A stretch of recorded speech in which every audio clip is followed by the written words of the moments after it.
Ebyo ngo bitadde ku bbali bannakibiina kya Democratic Party basambazze ebyogerwa nti balyamu banaabwe olukwe bwebasalawo okusisinkana omukulembeze w'eggwanga mu nkukutu. Ssaabawandiisi wa DP Matia Nsubuga Birekerawo agamba nti bonna abavuganya gavumenti basalawo okusisinkana Pulezidenti boogere ku nsonga ezibaluma.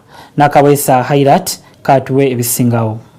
Sabbiiti ewedde bannakibiina nga bakulembeddwamu Ssaabawandiisi wa DP Matia Nsubuga beeyoleka eri amaka g'obwa Pulezidenti Entebbe okuteesa ku nsonga eziruma bannabyabufuzi. Okusinziira ku Nsubuga bali balina kukulemberwamu Ssaabawandiisi wa FDC Nathan Nandala Mafaabi kyokka n'atasobola era ng'ebibiina byonna ebyegattira mu mukago gwa Interparty Organization Dialogue byaliyo. Ono asambazze ebyo ebyogerwa nti DP yokka ye yagenda okusinkana omukulembeze w'eggwanga Entebbe. DP eri mu mukago biyita mukago ogw'ebibiina ebibeera mu Parliament.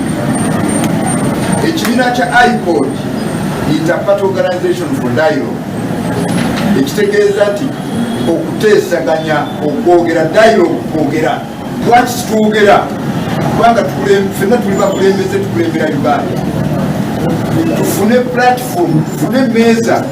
Nsubuga ategeezezza nga mu nsisinkano eno bwe bategeeza Pulezidenti ensonga ezibaluma nga muno mwe muli okuba kijjanya naddala okubasibako ebisangosango era nga banaabwe bangi bali mu makomera bapookya wano n'anokolayo Dr. Kizza Besigye. Omulundi guno bwe twalabye ng'eggwanga liddayo mu biseera bya mwali w'abasinga nga liddayo mu biseera by'obuti okukwata abantu nga tebawezezza okubasiba bakolaki tuga nti tuteeka okwogera ekimu ku ebyo bitwaleese ekukijjanya abamuvuganya. Pulezidenti bwe yali alonda baminisita bagenda okutambuza nabo emirimu gy'eggwanga yalonda Betty Olive Namisango Kamya owa Federal Alliance nga minisita w'ekibuga Kampala, Betty Omonji nga minisita w'ettaka n'amayumba n'enkulaakulana y'ebibuga okuva mu UPC wamu ne Florence Nakiwala Kibingi nga minisita omubeezi w'abavubuka n'abaana kyokka ng'onava mu kibiina kya DP. Wabula wadde Pulezidenti yeetonze olw'abannakibiina okutuntuzibwa aliko baagambye nti tajja kusonyiwa paka nga kkooti ziramudde. Kino kyaluma omukago gw'ebibiina ebivuganya ng'era Nsubuga ategeezezza nti Pulezidenti yeetonze n'asuubiza obutakiddamu. Netwogera